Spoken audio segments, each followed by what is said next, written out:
Hello विद्यार्थी मित्रों, केम छो? तो આપણે લાસ્ટ લેક્ચરમાં અર્ધ પ્રક્રિયાની રીતે રેડોક્સને કેવી રીતે આપણે સંતુલિત કર્યા એના આપણે 5-6 ઉદાહરણ જોયા. આજે થોડાક થિયરિકલ બેઝ ઉપર આગળ જવાનું છે થોડુંક, બરાબર? કે ભાઈ રેડોક્સ પ્રક્રિયાઓ પર આધારિત અનુમાપનો, રેડોક્સ પ્રક્રિયાઓ ઉપર आधारित अनुमापनो.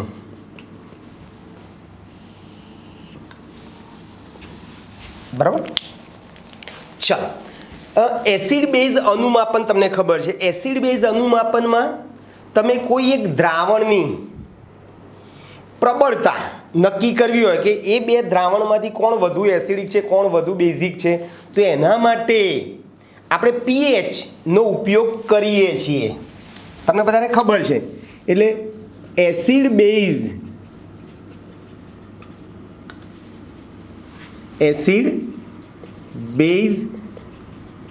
અનુમાપનમાં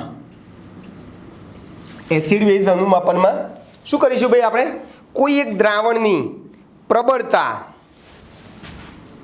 કોઈ એક દ્રાવણની પ્રબળતા એ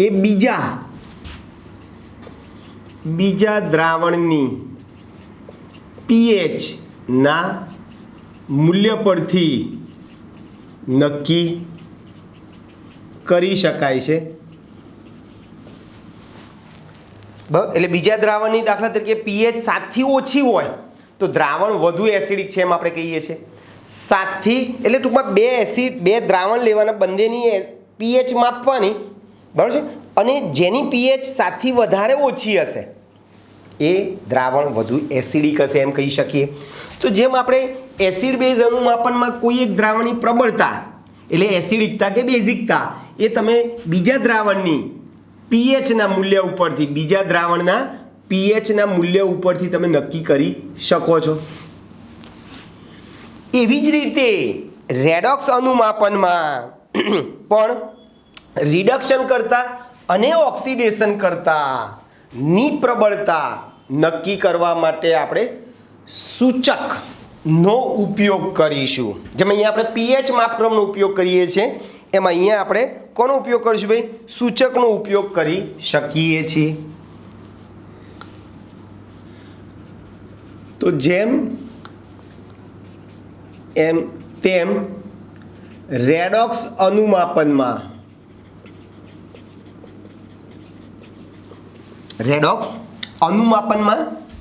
શું કરીશું ભાઈ? ઓક્સિડેશન કરતા અને રિડક્શન કરતા, બરાબર છે. રેડોક્સ અનુમાપનમાં રિડક્શન કરતા અને ઓક્સિડેશન કરતા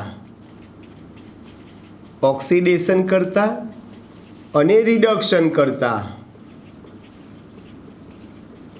ની પ્રબળતા કોનેથી નક્કી કરીશું ભાઈ? સૂચકનો ઉપયોગ કરીને કરી શકીએ. પ્રબળતા સંવેદનશીલ, રેડોક્સ સંવેદનશીલ સૂચકનો ઉપયોગ કરીને, સૂચકનો ઉપયોગ કરીને નક્કી કરી શકાય છે. બરાબર છે. એસિડ બેઝની પ્રબળતા pH થી નક્કી થાય એમ રેડોક્સ અનુમાપનમાં કયો પદાર્થ ઓક્સિડેશન કરતા છે અને કયો પદાર્થ રિડક્શન કરતા છે એ સૂચકની મદદથી નક્કી થાય છે. દાખલા તરીકે આપણે શરૂઆત કરીએ. જો કોઈ પ્રક્રિયક સ્વયં સૂચક હોય, દાખલા તરીકે KMnO4 એ પોતે કેવો છે? સ્વયં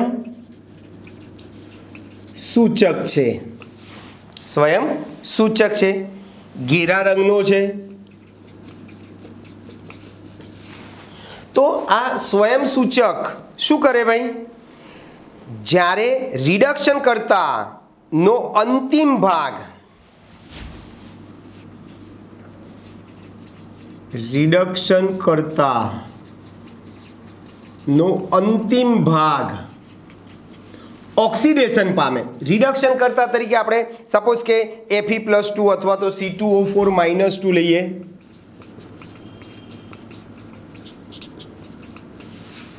તો રિડક્શન કરતાનો અંતિમ ભાગ ઓક્સિડેશન પામ્યો હશે ત્યારે અંતિમ ભાગ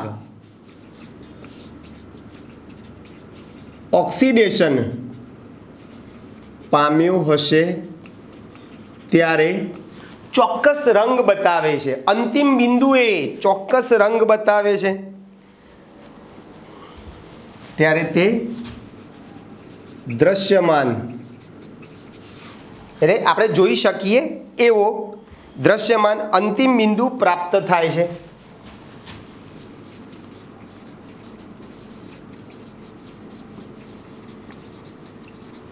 કેવી રીતે? દાખલા તરીકે આપણે KMnO4 માં KMnO4 માં ના લખવો હોય તો હું ખાલી કે ના લખવો હોય તો હું MnO4 -1 પણ લખી શકું છું. આની સાંદ્રતા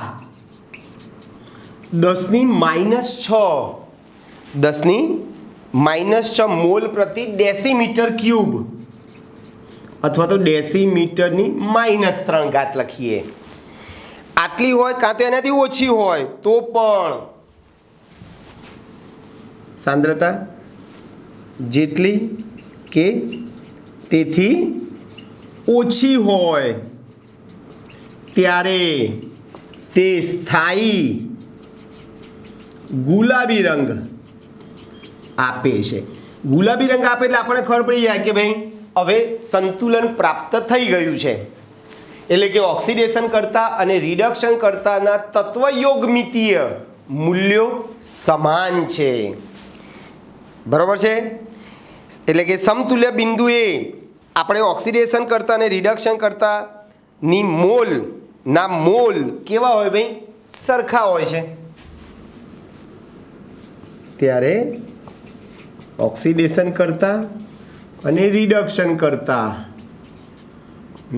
ના મોલ અથવા તો એને બીજું શું કહીશું? તત્વયોગમિતીય સમાન બને છે.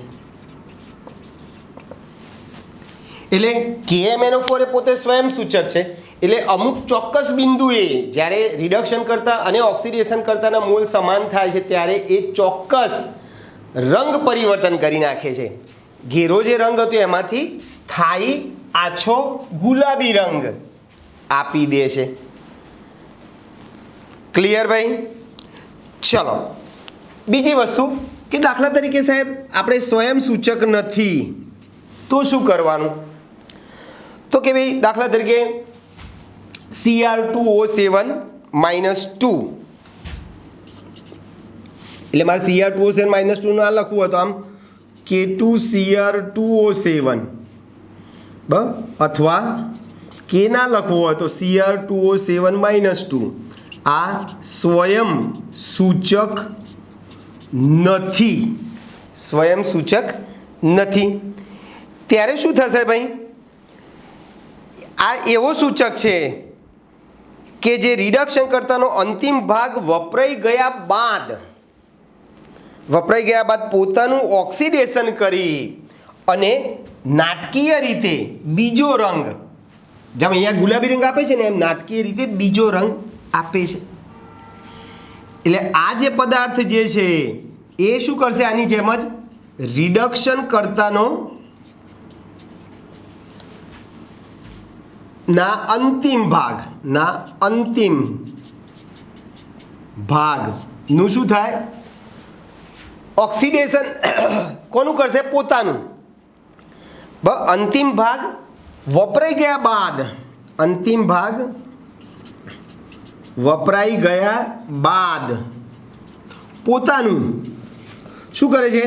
ઓક્સિડેશન કરીને રંગ પરિવર્તન કરે છે. ભાઈ બરાબર છે? દાખલા તરીકે સમતુલ્ય બિંદુએ એટલે જ્યારે રંગ પરિવર્તન થાય ને ત્યારે સમતુલ્ય બિંદુએ એ શું કરે? ડાયફિનાઇલ એમાઇન સૂચકનું ઓક્સિડેશન કરીને ઘેરા વાદળી રંગ બનાવે છે। એટલે આ શું કરશે ભાઈ, આ પોતે સૂચક નથી પણ અંતિમ બિંદુએ કયો સૂચક વાપરીશું ભાઈ આપણે, ડાયફિનાઇલ એમાઇન। આ ડાયફિનાઇલ એમાઇન સૂચક જે છે એ સૂચકનું ઓક્સિડેશન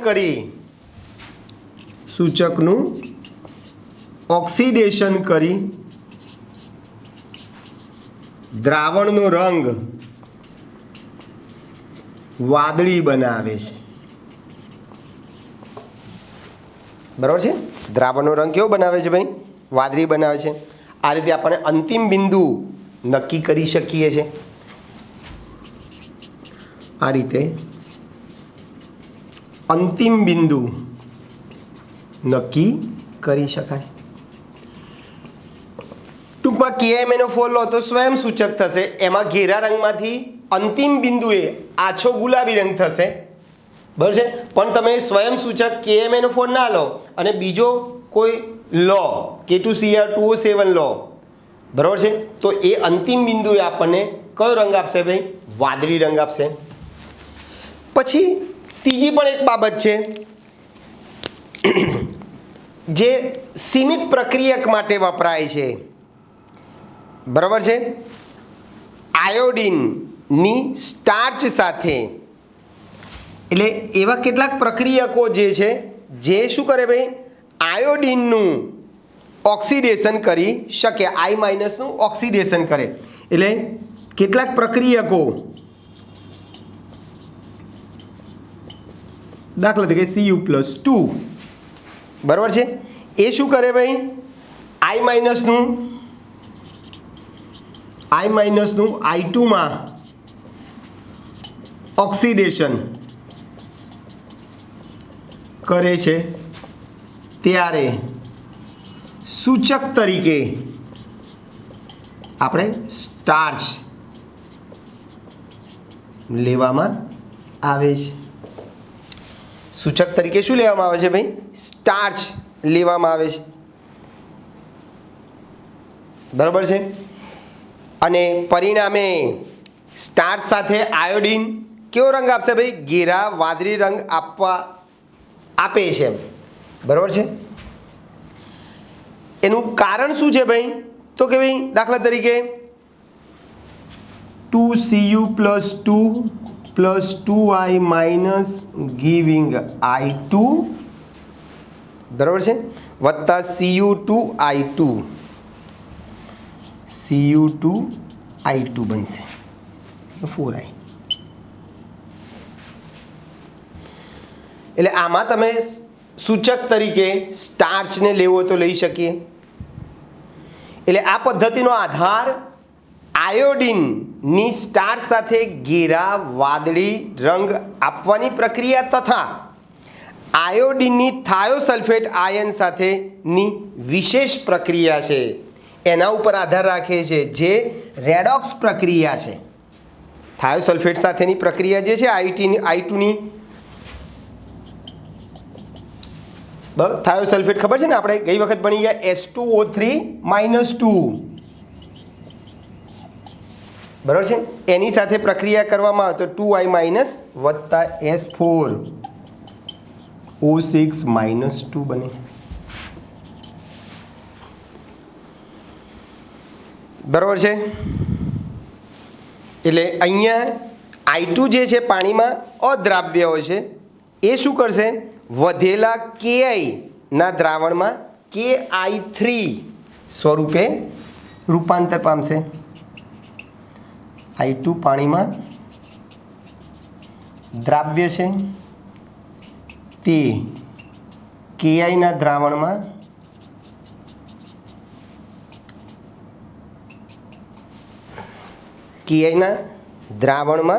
Ki3 સ્વરૂપે હોય છે।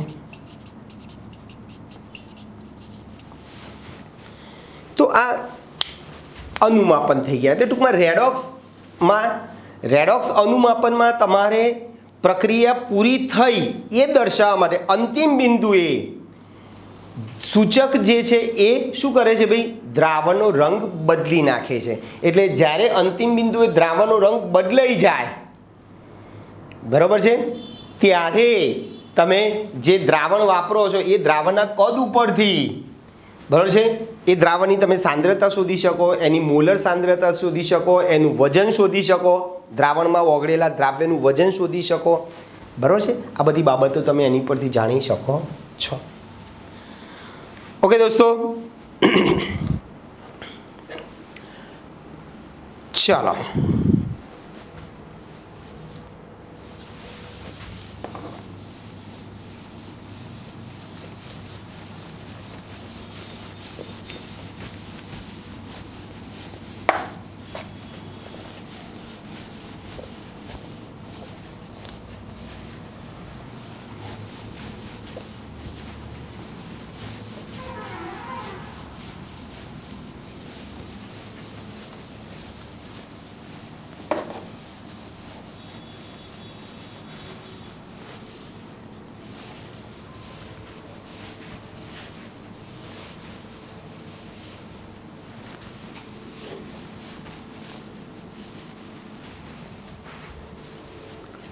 ચાલો થોડાક નવા ટોપિક તરફ જઈ રહ્યા છીએ. રેડોક્સ પ્રક્રિયાઓ.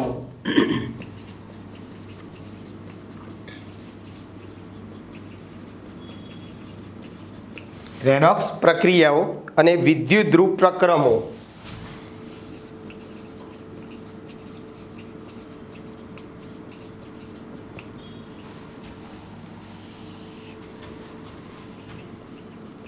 અથવા ડેનિયલ કોષ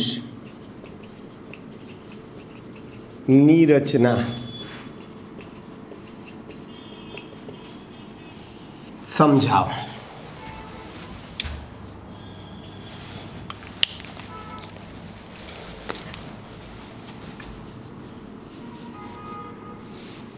એક પાત્ર છે,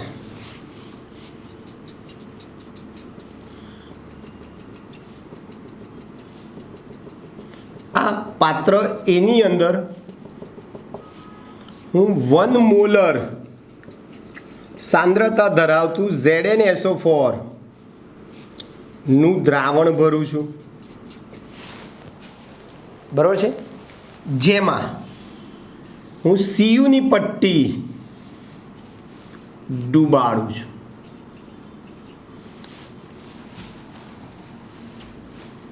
બરાબર છે, અથવા તો Zn રાખીએ, ચલો, જે એનોડ તરીકે છે, બરાબર. અને બીજા પાત્રમાં હું આવું બીજું પાત્ર લઉં છું,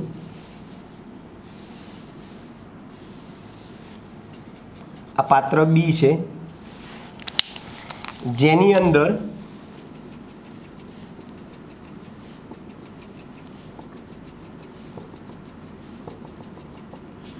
વન મોલર સાંદ્રતા ધરાવતું CuSO4 કોપર સલ્ફેટનું દ્રાવણ છે.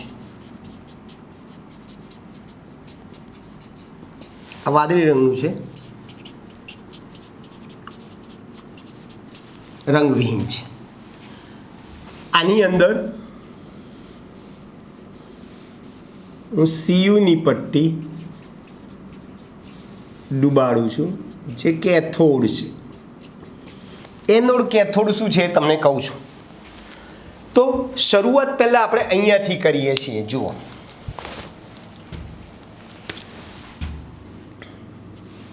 પહેલાં તો વિદ્યુત ધ્રુવ કોને કહેવાય,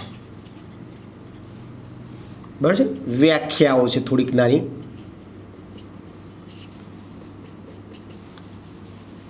બરાબર છે, વિદ્યુત ધ્રુવ કોને કહેવાય? તો સાવ સાદી ભાષામાં કહો તો દ્રાવણમાં ડૂબાડેલી આ ધાતુની પટ્ટીને વિદ્યુત ધ્રુવ કહીશું, જેની ઉપર રાસાયણિક પ્રક્રિયાઓ થવાની છે તેવી પટ્ટીને. પછી એ પટ્ટી એવું જરૂર નથી કે ભાઈ ધાતુની જ હોય, પીટી અથવા ગ્રેફાઇટ જેવા અધાતુનો સળિયો પણ હોઈ શકે છે. ટૂંકમાં દ્રાવણમાં ડૂબાડેલી પટ્ટીને, પછી એ ધાતુ કે અધાતુ ગમે તે હોઈ શકે, પટ્ટીને વિદ્યુત ધ્રુવ કહીશું. ક્લિયર ભાઈ? દ્રાવણમાં ડૂબાડેલી પટ્ટીને ધાતુ કે અધાતુ પટ્ટીને શું કહીશું ભાઈ? વિદ્યુત ધ્રુવ કહીશું, જેની સપાટી પર શું થવાનું છે ભાઈ? રાસાયણિક પ્રક્રિયાઓ થાય છે. કેવી રાસાયણિક પ્રક્રિયાઓ ભાઈ? તો કે જે પટ્ટી ઉપર ઓક્સિડેશન પ્રક્રિયા થાય એને એનોડ કહીશું, અને જે પટ્ટી ઉપર રિડક્શન પ્રક્રિયા થાય એને કેથોડ કહીશું.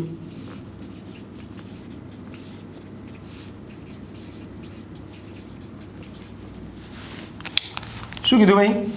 પટ્ટીને આપણે વિદ્યુત ધ્રુવ કીધું છે. એટલે જે વિદ્યુત ધ્રુવ ઉપર ઓક્સિડેશન પ્રક્રિયા થાય. બોલો, ઓક્સિડેશન એટલે ઇલેક્ટ્રોન ગુમાવવાની પ્રક્રિયા.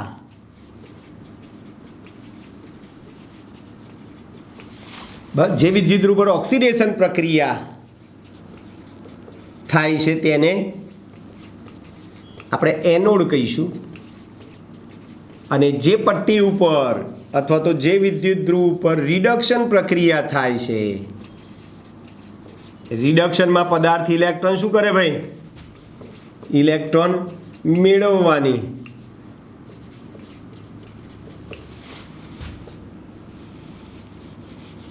પ્રક્રિયા થાય છે તેને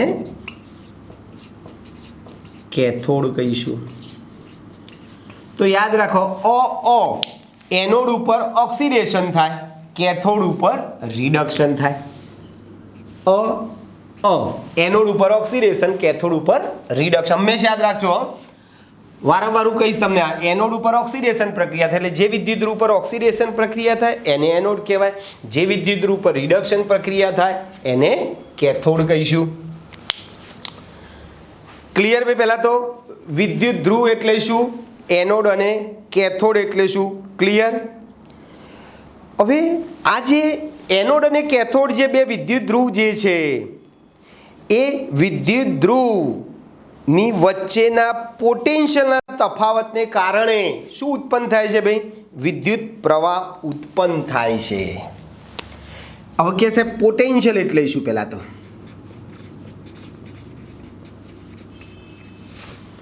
બરાબર છે, વિદ્યુત ધ્રુવ પોટેન્શિયલ.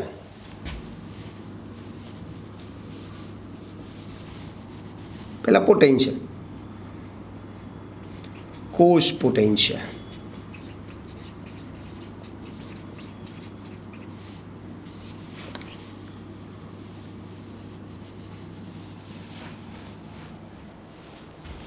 તો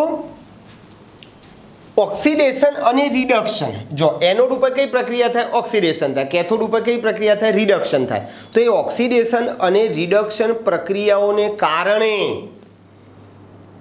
જે વીજ દબાણ ઉત્પન્ન થાય છે એ વીજ દબાણને શું કહીશું ભાઈ આપણે? કોષ પોટેન્શિયલ. બરાબર યાદ રાખજો. એનોડ ઉપર કઈ પ્રક્રિયા થવાની છે? ઓક્સિડેશન. એ ઇલેક્ટ્રોન શું કરે? ગુમાવે. કેથોડ ઉપર રિડક્શન પ્રક્રિયા થાય, એ ઇલેક્ટ્રોન શું કરવાનો છે? મેળવવાનો છે. એટલે એનોડ અને કેથોડ એટલે કે બે વિદ્યુત ધ્રુવને તમે જ્યારે જોડશો ત્યારે ઇલેક્ટ્રોનનો પ્રવાહ જે છે એ એનોડથી કેથોડ તરફ જાય છે. તો આ ઇલેક્ટ્રોનના પ્રવાહને એનોડથી કેથોડ તરફ લઈ જવા માટે જે આપણે વીજ દબાણ આપીએ છીએ એ વીજ દબાણને કોષ પોટેન્શિયલ કહીશું. એટલે વ્યાખ્યા આ રીતે આપું છું. બે વિદ્યુત ધ્રુવો એટલે એનોડ અને કેથોડ. આ એનોડ અને કેથોડને હમણાં જોડી દઉં છું ભાઈ. એનોડ અને કેથોડને આપણે જોડી દઈએ છીએ હમણાં. તો ઇલેક્ટ્રોન આ બાજુથી આ બાજુ જશે, બરાબર છે? ઇલેક્ટ્રોન ક્યાંથી ક્યાં જવાનો ભાઈ? એનોડથી કેથોડ તરફ. અહીંયા એ મીટર મૂકી દઈશું આપણે પછી. તો બે વિદ્યુત ધ્રુવ એનોડ અને કેથોડને જોડતા ઇલેક્ટ્રોનનો પ્રવાહ રાસાયણિક પ્રક્રિયાઓ ને લીધે એનોડથી કેથોડ તરફ બાહ્ય પરિપથમાં વહે છે। રાસાયણિક પ્રક્રિયાઓ લીધે ઉત્પન્ન થતા રાસાયણિક પ્રક્રિયાઓને લીધે ઉત્પન્ન થતા વીજ દબાણ ને લીધે ઇલેક્ટ્રોનનો પ્રવાહ એનોડથી કેથોડ તરફ બાહ્ય પરિપથમાં વહે છે। આ વીજ દબાણને કોષ પોટેન્શિયલ કહીશું। ઈ સેલ કહે છે। બરાબર, કોષ પોટેન્શિયલની સંજ્ઞા શું છે ભાઈ? ઈ સેલ। હવે તમે જો કોષ પોટેન્શિયલ પ્રમાણિત સ્થિતિમાં તમે જો શોધો, પ્રમાણિત સ્થિતિ એટલે આપણે અગાઉ કહી દીધેલી છે, બરાબર છે? પ્રમાણિત સ્થિતિ આપણે ઓલરેડી કહી દીધી છે। કઈ છે પ્રમાણિત સ્થિતિઓ? 25°C તાપમાન, 1 વાતાવરણ દબાણ અને 1 મોલર સાંદ્રતા। જો અહીંયા દ્રાવણની સાંદ્રતા હું 1 મોલર લઉં, પાત્ર ખુલ્લું છે એટલે દબાણ 1 વાતાવરણ લાગે છે। એટલે જો કોષ પોટેન્શિયલ પ્રમાણિત સ્થિતિમાં શોધવામાં આવે તો શું મળે આપણને ભાઈ? પ્રમાણિત કોષ પોટેન્શિયલ મળે। શું કીધું ભાઈ? જો કોષ પોટેન્શિયલ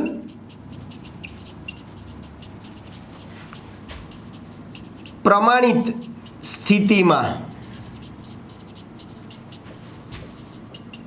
શોધવામાં આવે તો આપણને શું મળે ભાઈ? પ્રમાણિત કોષ પોટેન્શિયલ E0 સેલ। આ ઉપર 0 આવે છે, બિંદી જે સૂચવે છે એ શું સૂચવે છે ભાઈ? પ્રમાણિત સ્થિતિ સૂચવે।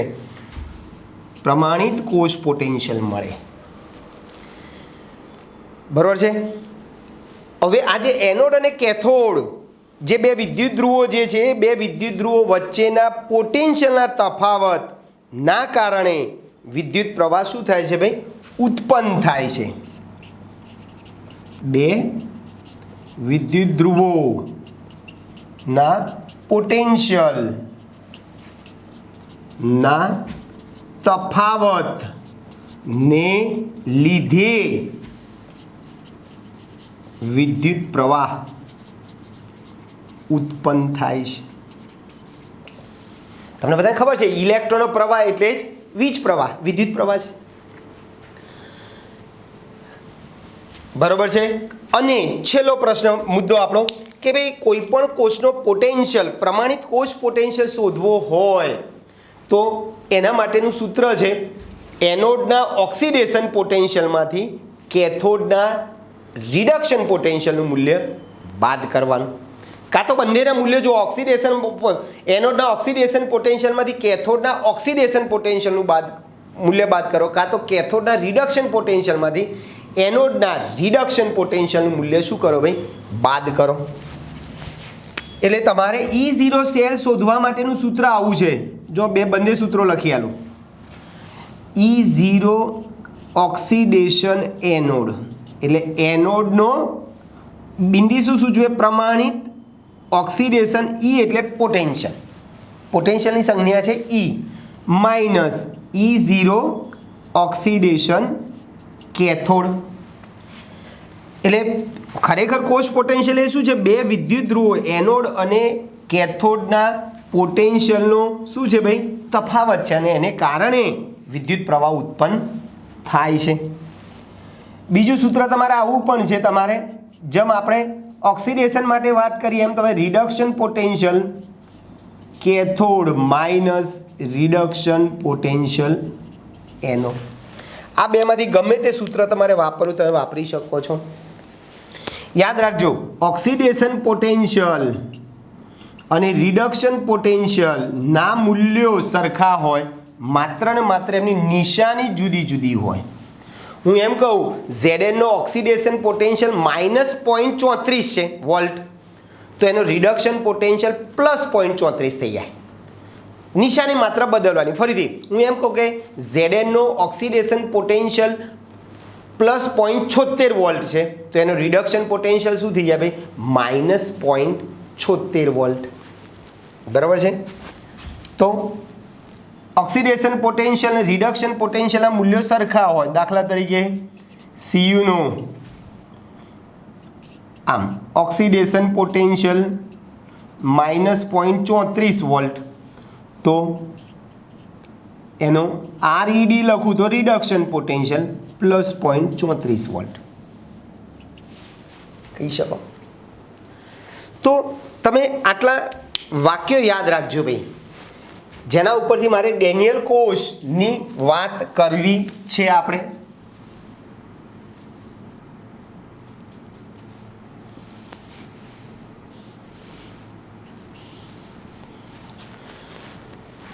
બરાબર છે. એટલે દ્રાવણમાં ડૂબાડેલી પટ્ટીને પહેલાં તો વિદ્યુત ધ્રુવ કહીશું. જે વિદ્યુત ધ્રુવ પર ઓક્સિડેશન પ્રક્રિયા થાય એને એનોડ કહીશું. જે વિદ્યુત ધ્રુવ પર રિડક્શન પ્રક્રિયા થાય એને કેથોડ કહીશું. બરાબર છે. એનોડ અને કેથોડને તમે જ્યારે જોડી દો ત્યારે ઇલેક્ટ્રોનનો પ્રવાહ બાહ્ય પરિપથમાં વહેવાનો. કોને કારણે વહેવાનો? તો કે ભાઈ રાસાયણિક પ્રક્રિયાઓને કારણે જે વીજ દબાણ ઉત્પન્ન થાય છે એ વીજ દબાણને કારણે ઇલેક્ટ્રોન એનોડથી કેથોડ તરફ વહે છે. આવા વીજ દબાણને આપણે કોષ પોટેન્શિયલ કહીશું. કોષ પોટેન્શિયલ હકીકતમાં બે વિદ્યુત ધ્રુવો એનોડ અને કેથોડના ઓક્સિડેશન પોટેન્શિયલનો તફાવત છે અથવા તો બે વિદ્યુત ધ્રુવોના રિડક્શન પોટેન્શિયલનો તફાવત છે. અને એ બે વિદ્યુત ધ્રુવો વચ્ચેના પોટેન્શિયલના તફાવતને કારણે વિદ્યુત પ્રવાહ ઉત્પન્ન થતો હોય છે. હવે આપણે ડેનિયલ કોષની આપણે વાત કરવી છે. તો ડેનિયલ કોષની રચનામાં આપણે શું કરીશું? એકચ્યુઅલી આપણે કીધું એ પ્રમાણે પાત્ર એ લઈએ છીએ. પાત્ર એની અંદર 1 મોલર સાંદ્રતા ધરાવતું ZnSO4 નું દ્રાવણ ભરેલું છે રંગવિહીન, જેમાં ચોક્કસ વજન કરેલી Znની પટ્ટી આપણે એનોડ તરીકે મૂકી દઈએ છીએ. પાત્ર બીમાં 1 મોલર સાંદ્રતા ધરાવતું કોપર સલ્ફેટનું દ્રાવણ લઈએ છીએ, CuSO4 નું દ્રાવણ, વાદળી રંગનું દ્રાવણ ભરીએ છીએ, જેમાં Cuની પટ્ટીને આપણે કેથોડ તરીકે લઈએ છીએ. હવે એક વસ્તુ તો ખબર પડી ગઈ કે Znની પટ્ટીને હું એનોડ તરીકે લઉં છું, મીન્સ Znની પટ્ટીનું શું થવાનું? ઓક્સિડેશન થશે, એટલે Znની પટ્ટી ઇલેક્ટ્રોન ગુમાવશે. કેથોડ તરીકે હું Cuની પટ્ટી લઉં છું એટલે Cuની પટ્ટીનું શું થશે? રિડક્શન થશે. બરાબર છે. એટલે ઇલેક્ટ્રોન શું કરશે ભાઈ? મેળવશે. હવે આ ZnSO4 ના દ્રાવણમાં Znની પટ્ટી ડૂબાડો ને તો આને રેડોક્સ યુગ્મ કહેવાય. એટલે કયું રેડોક્સ યુગ્મ થાય? તો Zn/Zn+2 આ રેડોક્સ યુગ્મ કહેવાય. બરાબર. ચલો ફરીથી. એટલે ટૂંકમાં આનો અર્થ શું થાય? પટ્ટીને સક્રિય આયન ધરાવતા દ્રાવણમાં ડૂબાડવાની. ધાતુની પટ્ટીને આ ઉપર જે લખીએ ધાતુની પટ્ટી છે અને એને ઓબ્લિક કરીને જે દ્રાવણમાં ડૂબાડો છો એ દ્રાવણમાં રહેલો સક્રિય આયન ZnSO4માં Zn+2 છે એટલે આમ લખી દીધું. ચલો બોલો, અહીંયા લખવું તો Cuની પટ્ટીને CuSO4 દ્રાવણમાં લખ્યું છે તો અહીંયા કયું? Cu/Cu+2 આ રેડોક્સ યુગ્મ થઈ ગયું. ક્લિયર? ફરીથી બોલો, Agની પટ્ટીને AgNO3 ના દ્રાવણમાં ડૂબાડવામાં આવે તો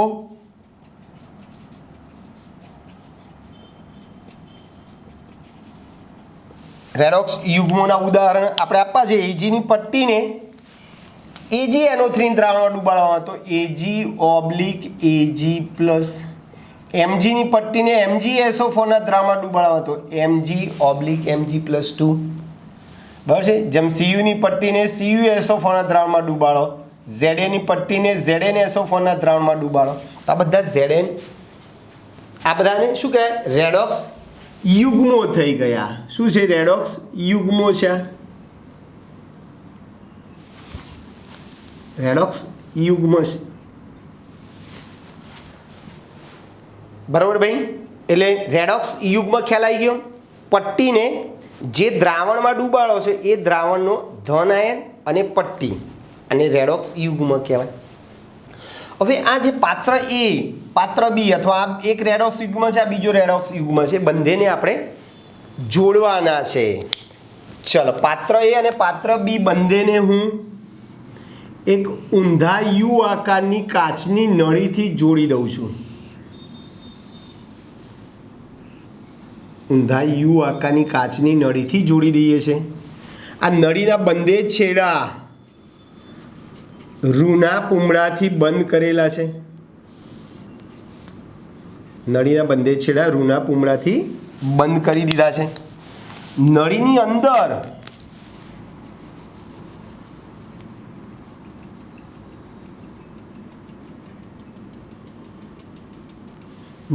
અંદર KCl અથવા એમોનિયમ નાઇટ્રેટ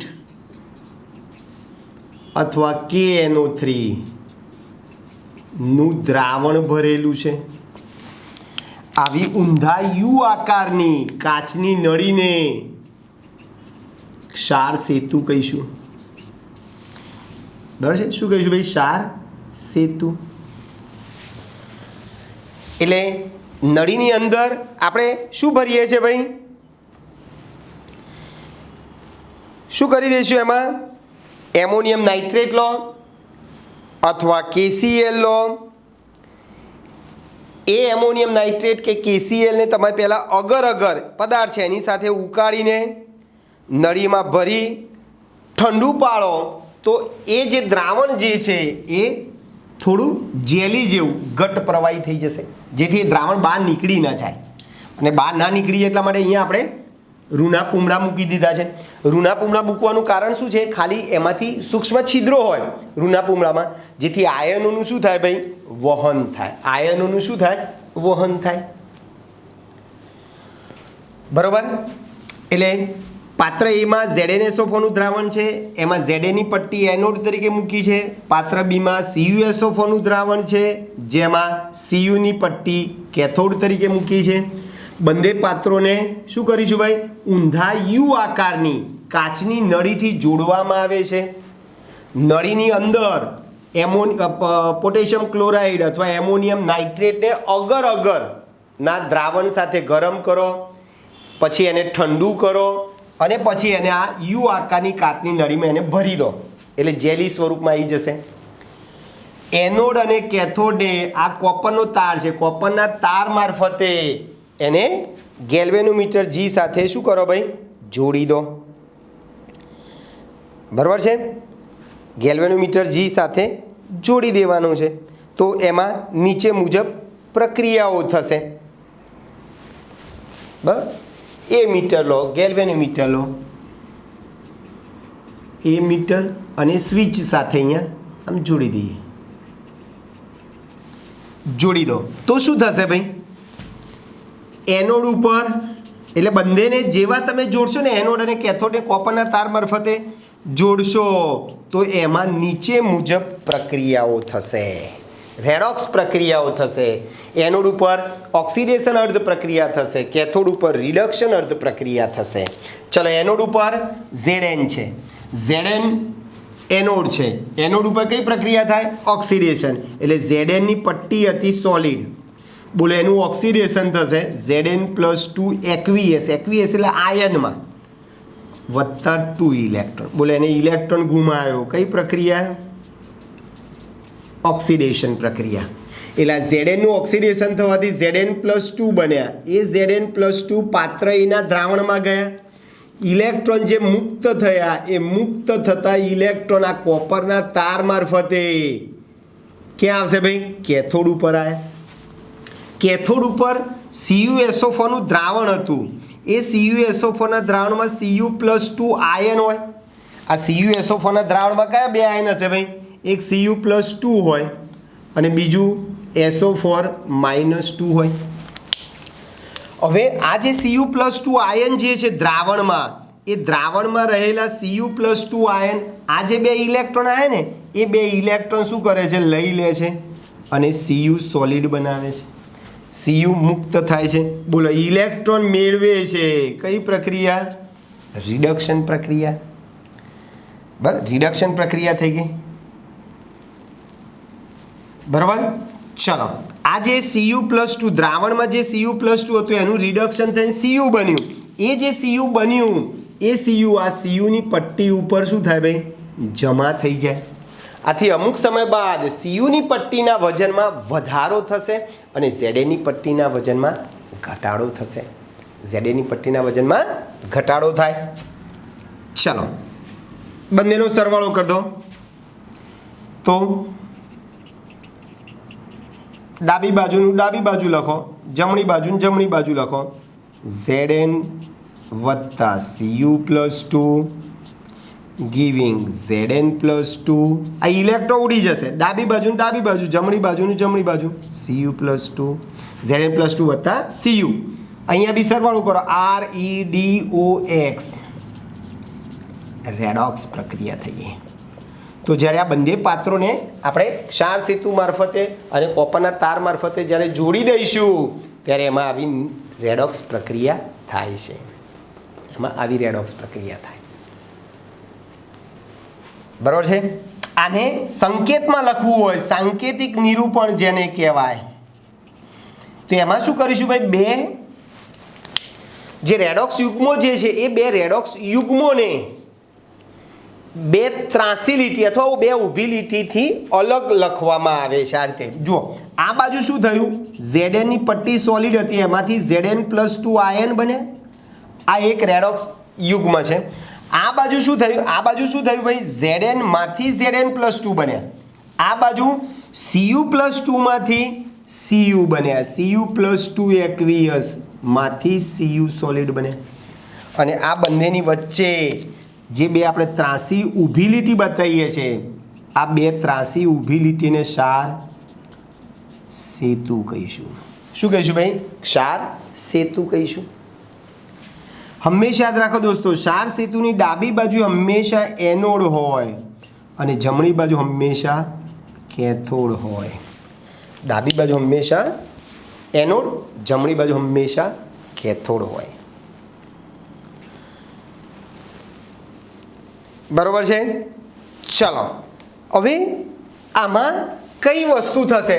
આ જ્યારે કોષ કામ કરે ત્યારે કે પ્રક્રિયાઓ થાય છે, ખબર કેવી રીતે પડશે? તો એમાં તમને કઈ કઈ વસ્તુ જોવા મળે?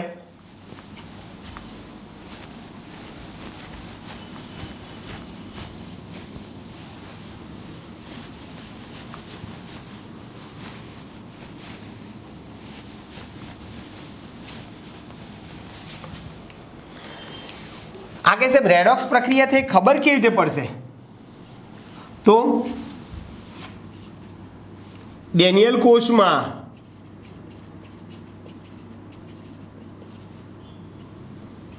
પ્રત્યક્ષ રીતે નીચેની બાબતો જોવા મળે. કઈ વસ્તુ જોવા મળે ભાઈ? તો નંબર 1, બોલો, આ Zaની પટ્ટીનું વજન શું થશે? વજન ઘટશે અને Cuની પટ્ટીનું વજન વધશે.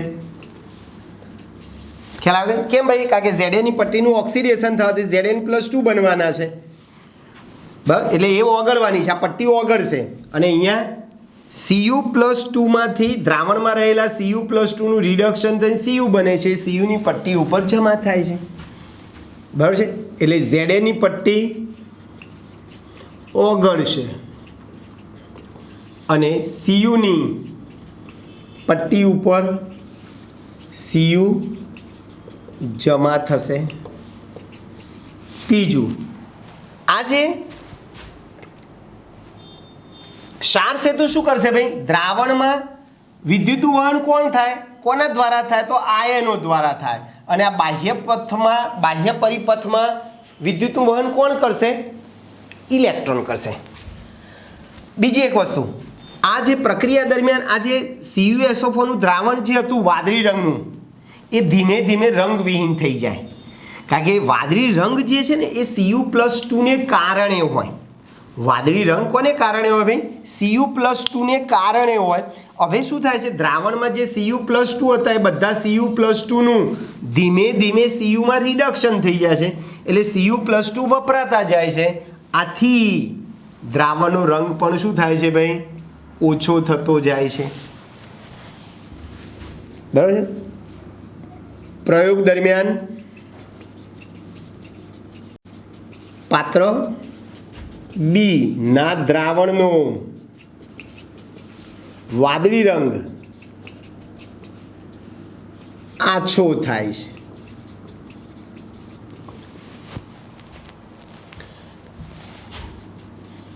બોલો, બાહ્ય પરિપથમાં વિદ્યુત પ્રવાહ ઇલેક્ટ્રોનને લીધે વહે છે, જ્યારે દ્રાવણમાં વિદ્યુત પ્રવાહ આયનોને લીધે વહે છે અથવા હોય છે.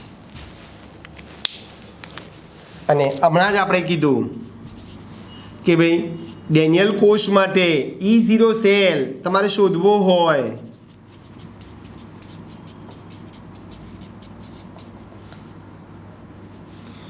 E0 સેલ કોષ પોટેન્શિયલ શોધો તો આપણી જોડે બે સૂત્રો છે. કાં તો એનોડના ઓક્સિડેશન પોટેન્શિયલમાંથી કેથોડના ઓક્સિડેશન પોટેન્શિયલનું મૂલ્ય બાદ કરો, અથવા કેથોડના રિડક્શન પોટેન્શિયલમાંથી એનોડના રિડક્શન પોટેન્શિયલનું મૂલ્ય શું કરો ભાઈ? બાદ કરો. તો ગમે તે સૂત્ર વાપરો, જવાબ એક જ આવશે. દાખલા તરીકે આ હું લખું છું Zn નો ઓક્સિડેશન પોટેન્શિયલ +0.76, અથવા આમ લખાય રિડક્શન પોટેન્શિયલ Zn+2/Zn, નિશાની બદલી નાખો. ચલો ફરીથી, Cu નો ઓક્સિડેશન પોટેન્શિયલ -0.34 વોલ્ટ છે, તો બોલો એનો રિડક્શન પોટેન્શિયલ આ ઊંધું લખીએ છીએ આપણે, એ +0.34 વોલ્ટ થાય. ચલો આ સૂત્ર વાપરો.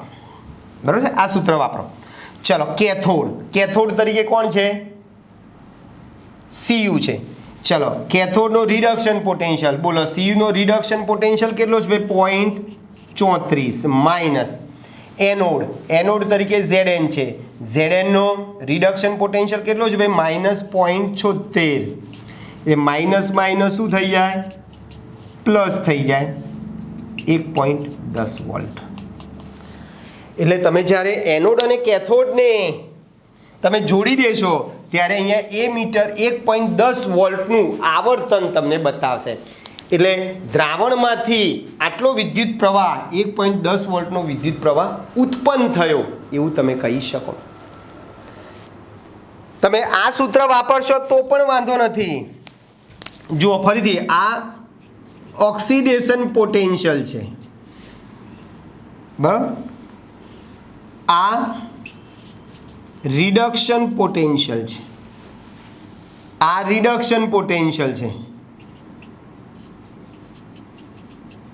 અને આ ઓક્સિડેશન પોટેન્શિયલ છે. એટલે આપણે રિડક્શન પોટેન્શિયલના મૂલ્યોનો ઉપયોગ કર્યો આપણે આ બંનેનો. ક્લિયર? એક નોંધ યાદ રાખજો, પ્રમાણિત હાઇડ્રોજન વિદ્યુત ધ્રુવનો પોટેન્શિયલ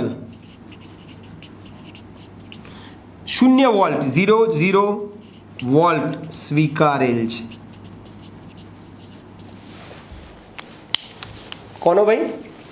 પ્રમાણિત હાઇડ્રોજન વિદ્યુત ધ્રુવ જે છે એ હાઇડ્રોજન વિદ્યુત ધ્રુવનો પોટેન્શિયલ કેટલો સ્વીકારેલો છે ભાઈ? આપણે 0 વોલ્ટ સ્વીકારેલો છે. ઓકે દોસ્તો, તો જેમ આપણે ડેનિયલ કોષ માટે સ્પેશિયલ તમે Zn SO4 નું દ્રાવણ Zn ની પટ્ટી ડૂબાડો, CuSO4 નું દ્રાવણ Cu ની પટ્ટી ડૂબાડશો તો એને ડેનિયલ કોષ જ કહેવાય ફરજિયાત. પણ જો તમે Zn અને Cu ને બદલે બીજી કોઈ ધાતુઓ વાપરો તે બધાને ગેલ્વેનિક કોષ બરાબર છે અથવા વોલ્ટેઇક કોષ અથવા વિદ્યુત રાસાયણિક કોષ કહેવા હોય તો કહી શકીએ છીએ બરાબર છે તો આવા જુદા જુદા વિદ્યુત રાસાયણિક કોષ કયા છે એના કોષ પોટેન્શિયલ શોધવા તો કેવી રીતે શોધી શકીએ એની ચર્ચા આપણે આવતા લેક્ચરમાં કરીશું ઓકે દોસ્તો તો અહીંયા સુધી આપણે રાખીએ છીએ બાકીનું નેક્સ્ટ ટાઈમ ઓકે મળીએ બાય